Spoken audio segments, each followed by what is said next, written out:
मुकेश अंबानी, जो कि दुनिया के सबसे अमीर आदमियों में से एक हैं with a net worth of $83.4 billion, उनके पास सब कुछ है। चाहे वो दुनिया का सबसे ज़्यादा महंगा घर हो, गाड़ी हो, प्राइवेट जेट हो, टी सेट हो या फिर अपनी खुद की क्रिकेट टीम हो।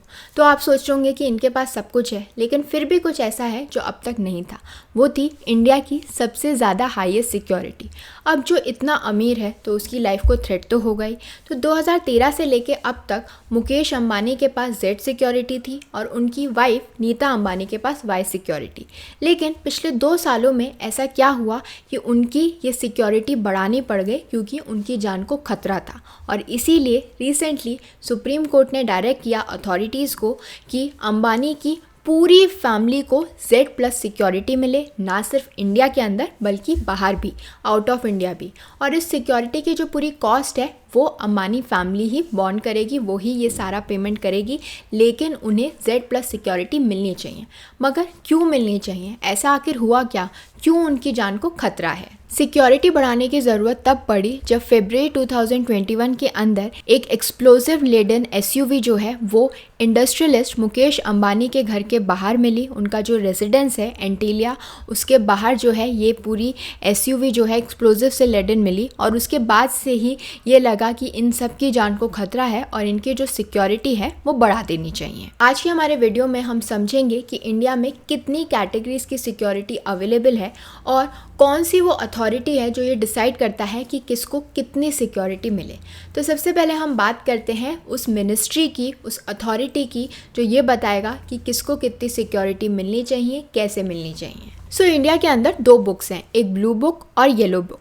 ब्लू बुक के अंदर वो डिटेल्स प्रोवाइडेड हैं जो कि ये बताता है कि कौन सी और कैसी सिक्योरिटी मिलनी चाहिए प्रेसिडेंट, वाइस प्रेसिडेंट और प्राइम मिनिस्टर, और इसके साथ साथ उनकी फैमिलीज भी इसके अंदर कवर्ड होती हैं। अगर हम येलो बुक की बात करें तो येलो बुक ये बताता है कि कौन सी सिक्योरिटी मिलनी चाहिए VIPs और VVIPs को। जैसे कि जो इंडस्ट्रियलिस्ट हैं वो इस कैटेगरी में आएंगे, तो और जो हमारी होम मिनिस्ट्री होती है उसके पास ये सारी पावर होती है ये डिसाइड करने की कि किसको कैसी सिक्योरिटी मिले। तो ये गाइडलाइंस इशू करने से पहले वो कोऑर्डिनेट करते हैं विद डिफरेंट इंटेलिजेंस एजेंसीज और फिर इशू करती हैं गाइडलाइंस फॉर सिक्योरिटी कवर।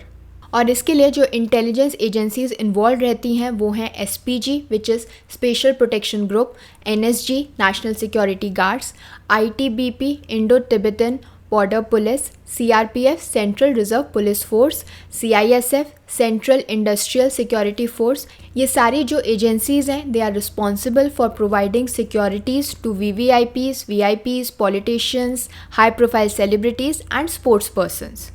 और इन सब में से भी जो NSG है वो सबसे ज़्यादा इंपॉर्टेंट है because it is used extensively to guard VIPs and VVIPs, specially those in the Z+ categories. So अब हम बात करेंगे about the different categories of securities available in India. तो इंडिया के अंदर ये जो डिफरेंट कैटेगरीज हैं ये डिवाइड की गई हैं on the basis of threat perception. Threat perception ज़्यादा है तो आपको Z+ सिक्योरिटी मिलेगी, और अगर कम है तो सबसे कम वाली सिक्योरिटी मिलेगी। तो इसीलिए 6 के अंदर डिवाइड किया है। लेकिन सबसे पहली जो और सबसे हाईएस्ट सिक्योरिटी है वो Z+ नहीं है, एक्चुअली SPG है। SPG which stands for special protection group. ये एक एजेंसी है गवर्नमेंट ऑफ इंडिया की जिसकी सोल रिस्पॉन्सिबिलिटी ये होती है to protect the prime minister of India, और कुछ केसेस में प्राइम मिनिस्टर की फैमिली को भी ये जो SPG है वो प्रोटेक्ट करती है। इसे फॉर्म किया गया था 1988 के अंदर by an act of parliament of India. लेकिन 1981 से पहले प्राइम मिनिस्टर की सिक्योरिटी की रिस्पॉन्सिबिलिटी जो थी वो special security district of the Delhi police के पास थी, which was overseen by an officer of the rank of deputy commissioner of police. ये जो मॉडल है इसे अडॉप्ट किया गया था यूनाइटेड किंगडम से, जहाँ पे जो प्राइम मिनिस्टर थे यूनाइटेड किंगडम के उन्हें प्रोटेक्ट करता था लंदन का मेट्रोपॉलिटन पुलिस सर्विस।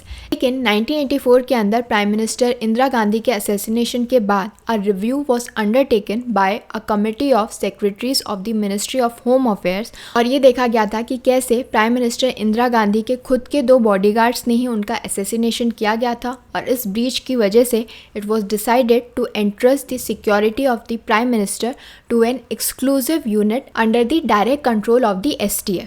इनिशियली जब ऐसा किया गया था तो वो एक शॉर्ट टर्म मेजर था, लेकिन इसे अभी भी फॉलो किया गया है।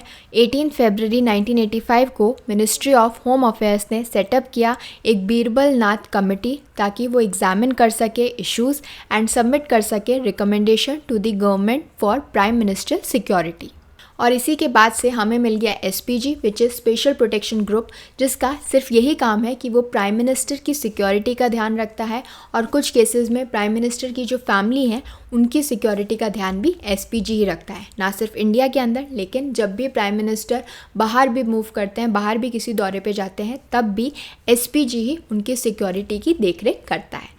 अब हम बात करते हैं अपनी सेकेंड कैटेगरी की, क्योंकि SPG सिर्फ और सिर्फ प्राइम मिनिस्टर के लिए अवेलेबल है। इसके बाद जो सबसे हाईएस्ट सिक्योरिटी अवेलेबल है वो है Z+ सिक्योरिटी। इस कैटेगरी के अंदर 55 पर्सन्स जो हैं इन्वॉल्व होते हैं, including 10+ NSG commandos and police personnels. ये जो सिक्योरिटी है it is provided by the national security guard commandos, और ये जो कमांडोज होते हैं they are armed with Heckler and Koch MP5 sub machine guns and modern communication equipments. और इसके अंदर जो भी मेंबर्स होते हैं वो मार्शल आर्ट्स में ट्रेंड होते हैं, और उनके पास स्किल होती है कि वो अनआर्म्ड भी जो है किसी पे हमला करना सके, तो उनके पास हर तरीके की स्किल होती है। करेंटली जो है देयर आर 40 VIPs जिनके पास ये Z+ प्रोटेक्शन है, इंक्लूडिंग अंबानी और अडानी। नेक्स्ट कैटेगरी जो Z+ के नीचे आती है वो है Z कैटेगरी। इसके अंदर 22 पर्सन्स होते हैं, including 4 to 6 NSG commandos and police personnels.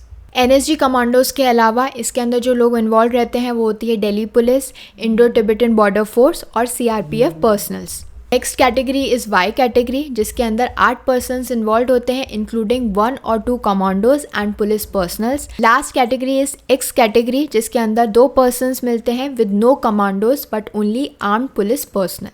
अब हम ये तो समझ गए कि इंडिया के अंदर ये जो सिक्योरिटी है ये कैसे कैटेगराइज की गई है थ्रेट परसेप्शन पे और बाकी जो चीज़ें हैं उन सब पे।